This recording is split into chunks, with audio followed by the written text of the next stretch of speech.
Today, when I became mayor 4 years ago, we had a graduation rate of 57%. Our sophomores are on track for an 84% graduation rate, so 30% growth. And we also launched last year, although I'm very excited about this, we have the second largest community college system in America. If you get a B average in high school, community college is free. First city in America, and it's open to immigrants, everybody. You get a B average, you have to earn it.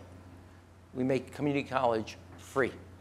And on the other hand, you have a lot of kids who, I don't want to say that this is the only place you can work, but if you look downtown, there's a beautiful lake, these buildings of power and energy, and kids have never been to the lake. They never did to these buildings. They never rode on an elevator.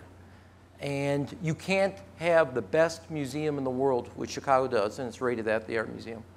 One of the best ballet companies as a former ballet dancer. Some of the... well, people chuckle just because they don't know that that's actually true. Yeah, I had a scholarship to the Joffrey Ballet. It helped me in politics, fast footwork. But the thing is, and you kids, though, who have never experienced or been part of that.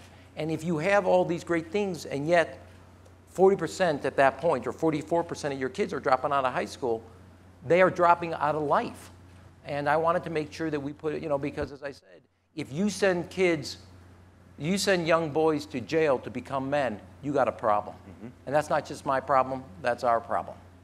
And we can't let those kids grow up economically. And I'm also tired, although I grew up in a home and I believe in the separation of church and state, I am firmly embracing, and I always say this when I speak at churches as recently as yesterday, well, that's a pulpit, and I speak from the podium, and they're separate. If they're pointing in the same direction, we're going to get there a lot faster. And we have to stop arguing about the place of faith in embracing kids and giving them a moral foundation they have not had. And so that's what I talked about. And so, to frame this in similar terms as I did with Ari, the wrap on the challenge facing you is that these are nice, high-minded words, but the finances of the city are so difficult, the finances of the state are so difficult. How are you going to achieve these goals when it's so difficult for you to pay for anything? Well, first of all, you got to make it a priority. So let me give you an example. Even while the federal government and the state government have walked away, I can get into larger subject of walking away from our kids. When I became mayor 4 years ago, 14,000 kids were in summer jobs. This year we'll be at 25,000 kids. And the federal government cut that support by 90%. So every year we made changes and I kept plowing money in. After school, we've added 16,000 kids. And I'm a firm believer both in when the school bell goes off at the end of the day, you have to give our kids a place to go to.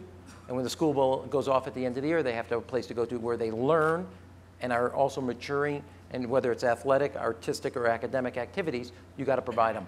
And so you have to make it a priority. And I was up front for our summer jobs and our after schools, as well as for pre-K. I put speed cameras next to every school and every park. And if you sped next to a school or park, that revenue paid for our activities. I was up front about it. And we dedicated the resources. We made other cuts to it. Now, I think, let me say this, I think the federal government, the state government, not just in Illinois, I can give you this chapter and verse in other states, have totally walked away from our kids. And I think it's irresponsible.